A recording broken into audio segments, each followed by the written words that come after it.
కొండలో నీరు, నీరు కదిలితే ఆ నీటితో పాటుగా సూర్యచంద్రుల బింబములు కనబడతాయి. ఆ కొండే మన శరీరం. ఎంతకీ అసలు తర్వాత పాదం వినాలి. ఆత్మకర్మ నిర్మితాంగంబులను ప్రాణి కదలుచుండు రాగకలితుడగుచు. మన శరీరం ఒక కొండ. కొండ మట్టితో, ఆ మట్టిలో కాస్త నీళ్లు కలిపి ముద్ద చేసి కాస్త గాలి అందులో కొట్టి అగ్నిలో కాలిస్తే అప్పుడు అది కొండ అవుతోంది. అలాగే ఈ శరీరం అనే కొండ పంచభూతములతో తయారయ్యింది. అందుకే పూర్వం మన కొండ శరీరాన్ని ఏమనేవారు? ఘటం అనేవారు. అవునా? ఎవడన్నా చచ్చిపోతే పాప ఆ ఘటం వెళ్ళిపోయిందండి, ఎవడన్నా చెప్పిన మాట వినకపోతే మొండి ఘటం అండి అనేవారా లేదా? కాబట్టి మన శరీరమును ఘటము అంటారు. వేదాంత పరిభాషలో శరీరమునకు ఘటము అని పేరు. ఈ ఘటంలో ప్రాణం అనే ఒక నీరు చేరింది. ఈ ప్రాణం అనే నీరు కొండలో చేరింది. దీనికి సూర్యచంద్రుల ప్రతిబింబములనే కర్మములు చేరాయి. మనం చేసిన పుణ్యపాపములనే కర్మములు చేరాయి.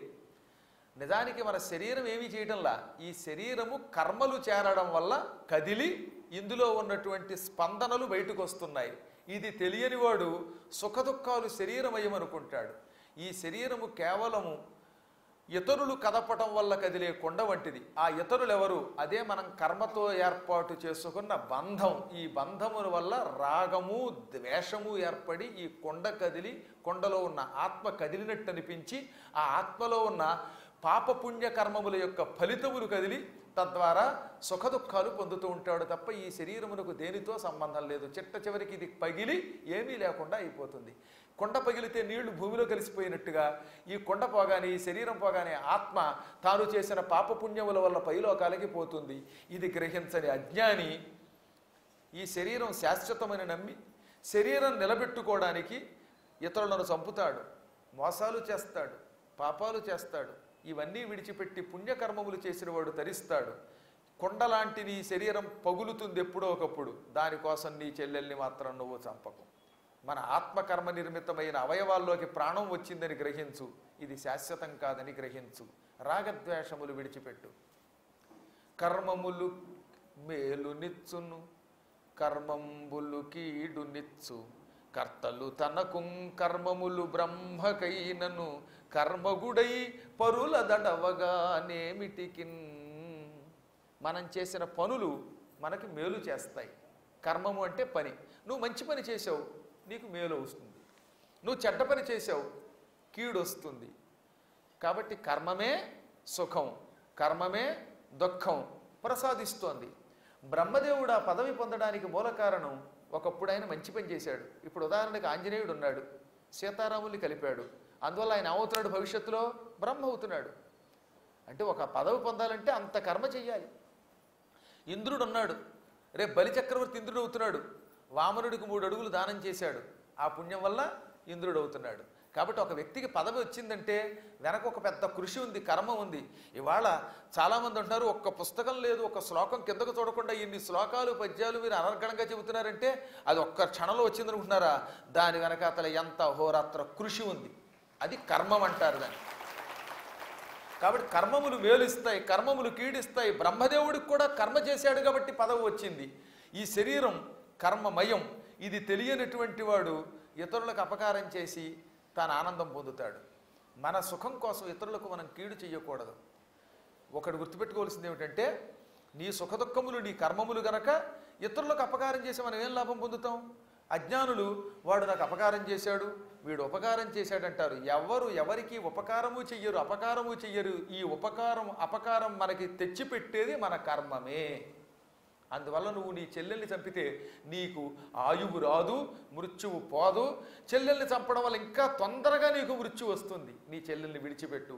కావున పరులకు హింసలు కావ్యంపగవలదు, తనకు కళ్యాణముగా భావించి పరుల నొంచిన పోవునే, తత్ఫలము పెదప పొందకయున్నే.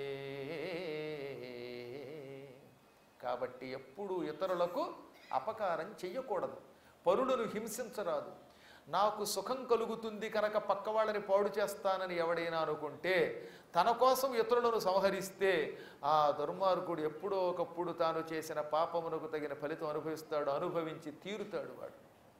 అది ఎక్కడికి పోదు.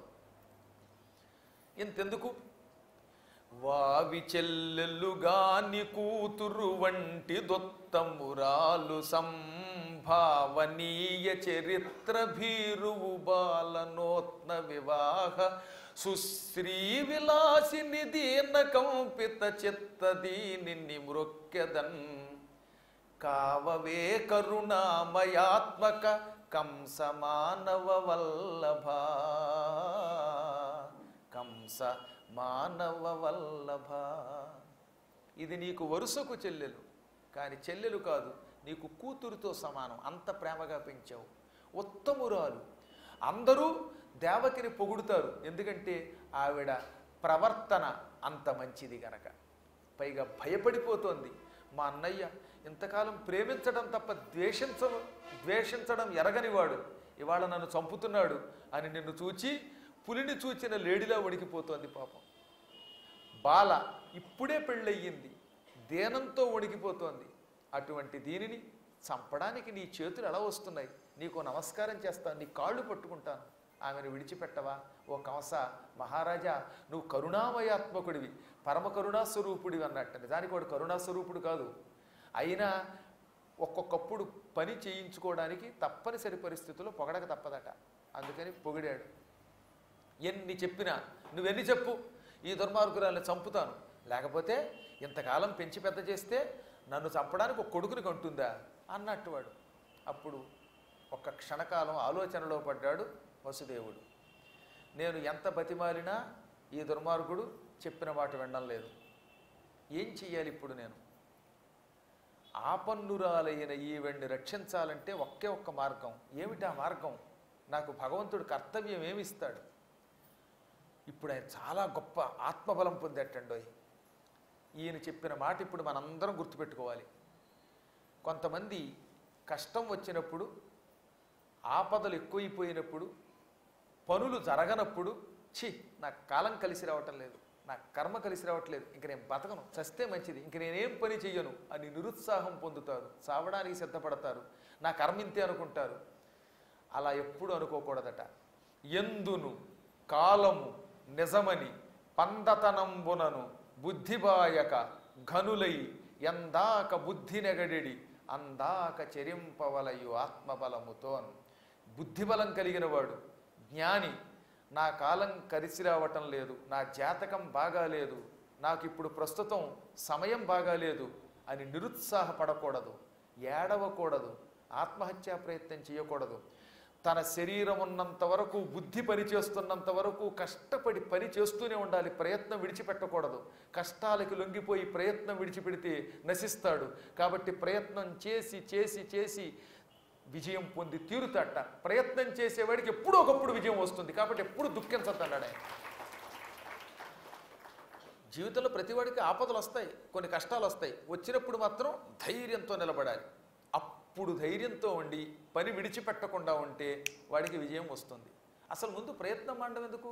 యత్నే కృతే యది నసిద్ధ్యతి కోత్ర దోష. నువ్వు ప్రయత్నించు, ప్రయత్నించినప్పటికీ పని అవ్వకపోతే నీ తప్పు ఉండదు. కాబట్టి ఎప్పుడు అవిశ్వాసం పొందకూడదు, అధైర్యం పొందకూడదు. ఇప్పుడు నా కర్మ కలిసి రాలేదు, అయినా నేను ధైర్యంతో ఉంటాను, ప్రయత్నిస్తాను, నా ప్రయత్నం వల్ల నా భార్య నాకు దక్కచ్చు.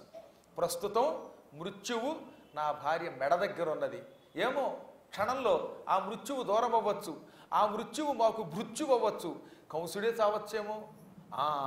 ఇంకొక ఆలోచన వచ్చింది నాకు. ఏమిటి ఆలోచన? ఆకాశవాణి ఏమన్నది? దేవకీదేవికి పుట్టిన 8వ గర్భం వల్ల, 8వ సంతానం వల్ల, ఆ సంతానం ఆడా మగా చెప్పలేదు, 8వ సంతానం కంసుడికి మరణం తెచ్చి పెడుతుందని ఆకాశవాణి అన్నది. ఆకాశవాణి అంటే సాక్షాత్తు దైవం. దైవం అన్నమాట అసత్యం అవ్వదు, నిజమవుతుంది. కాబట్టి నా భార్య బతుకుతుందని మళ్ళీ ధైర్యం వచ్చింది ఆయనకి. అక్కడొచ్చింది ధైర్యం. ఆకాశవాణి పలుకులు అబద్ధం ఆడవు కదా.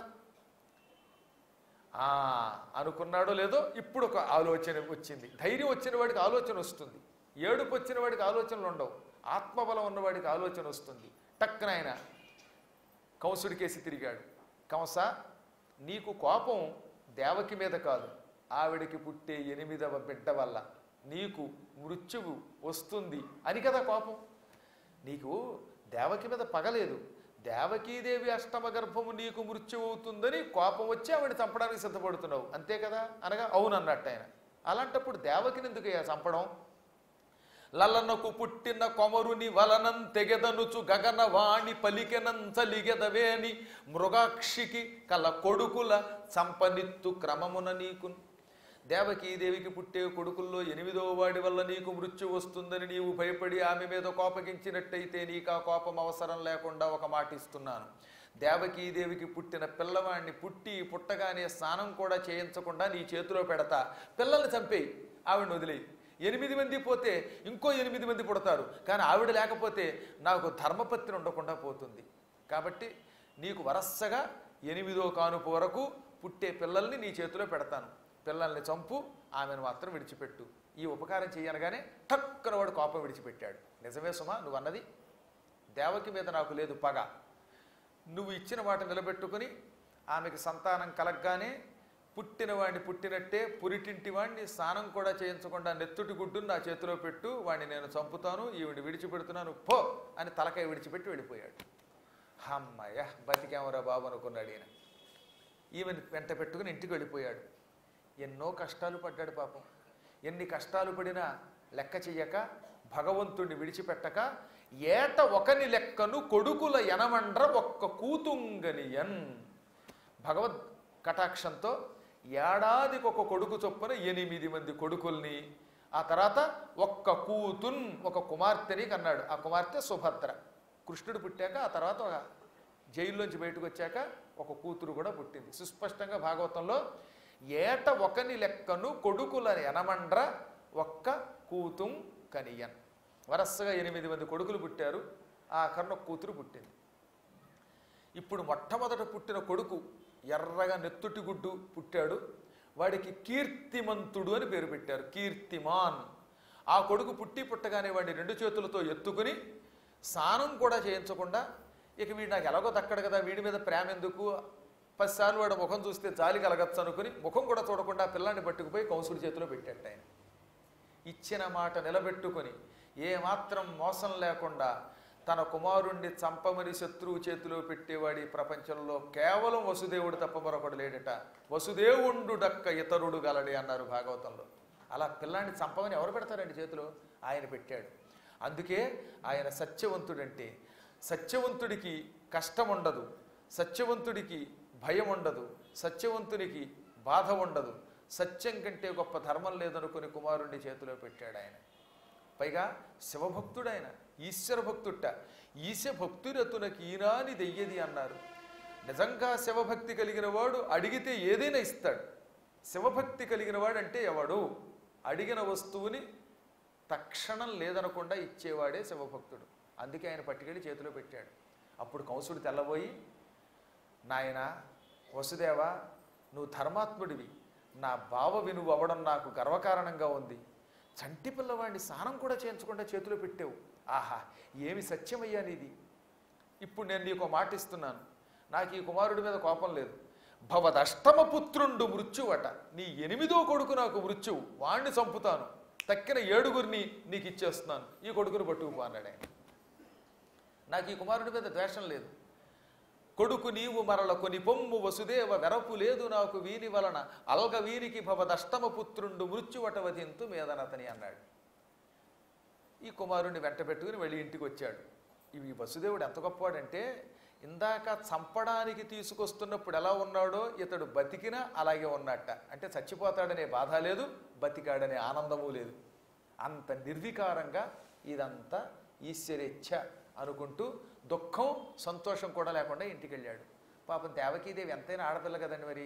అందుకని చూసారా, మా అన్నయ్య ఎంతో మంచివాడని చెబితే మీరు నమ్మలేదు, ఈయన నమ్మలేదండి. పైగా మా అన్నయ్య ఎంతో మంచాడు, ఏదో నా వల్ల తనకి ప్రమాదం వస్తుందని చంపడానికి సిద్ధపడ్డాడు, కానీ అతని మనస్సు వెన్నపోస. అందుకే ఈ పిల్లాన్ని చంపకుండా ఒక్క 8వ కొడుకుని మాత్రమే చంపుతానన్నాడు, నా బిడ్డను నాకు ఇచ్చాడు. మా అన్నయ్య వాడి మనస్సు వెన్నయ్య అందిట. వాడు నిజంగా దొన్నయ్య. ఆయన ఏం చేస్తాం వాడు అలాగే అనుకున్నది. ఈ ఆడవాళ్ళకి ఏంటంటే పుట్టింటి ప్రేమ ఎక్కువ ఉంటుందట. నేను అనలేదు సుమా, వ్యాసుడు అన్నాడు సుమా. ఎంత భర్తగారు ప్రేమగా చూసినా పుట్టింటి వాళ్ళ మీద కొంత ప్రేమ ఉంటుందట. భర్తగారు 1,00,000 రూపాయలు పెట్టి బెనారస్ చీర కొనుక్కొచ్చిన పుట్టింటి వాళ్ళు ఏడాదికోసారి ఓ జాకెట్ పీస్ పెడితే మా పుట్టింటి వారు పెట్టారండి జాకెట్ పీస్ అని చెప్పకపోతే పీస్ ఉండదట. ఆ రకంగా పాపం సోదరుణ్ణి ప్రేమగా తలుచుకున్నది. ఈ కుర్రాడు ఓ వారం రోజులు ఇంట్లో ఉన్నాడేమో ఎంత చేసి 7 రోజులు కాస్త స్నానం అవి చేయించారు. ఈ కుర్రాడు పుట్టిన మొదటి సంతానం పుట్టిన 7వ రోజుకి కాస్త దేవకీదేవి మురిసిపోతూ ఉండగా టింగ్ టింగ్ అని వీణ వాయించుకుంటూ నారద మహర్షి వచ్చాడు అక్కడికి. ఒకనాడు నారదుండొయ్యన చనుదించి కంసుని ఇంటికి చనుదించి ఏకతమున మందలోపలనున్న నందాదులును వారి భార్యలు పుత్రులు బాంధవులును దేవకి మొదలగు తెరవలు వసుదేవుడాదిగా గల సర్వయాదవులును సరళుగా నిజంబు నరుడుగారని చెప్పి కంసుండ నీవు రక్కసుడవరియు దేవమయుడు చక్రి దేవకీ దేవికి పుత్రుడై జనించి భూతలంబు చెరుప పుట్టినట్టి చెనటి దైత్యుల నెల్ల చంపుననుచు చెప్పి తనియదివికి. ఎందుకు చప్పట్లు కొట్టారండి? ఏమర్థమైందని? డబాడబా చదివేశాను చప్పట్లు కొట్టారు. చాలామంది పౌరాణికులు ఈ మధ్యన పద్యాలు ఇలాగే చదువుతున్నారు. వాడు ఏం చదివాడు వాడికి వీడికి కూడా అర్థం కాదు. పద్యం స్పష్టంగా చదివితే చప్పట్లు కొట్టకుండా డబాడబా చదివితే చప్పట్లు కొడతారని నాకు అర్థమైంది. నేను కూడా ఈ మధ్యన ఇలా మొదలెట్టే చివరికి అంతే. సరే, ఇప్పుడు అసలు విషయం చెబుతాను ఏంటంటే, ఒకనాడు నారదుడు అక్కడికి వచ్చాడు.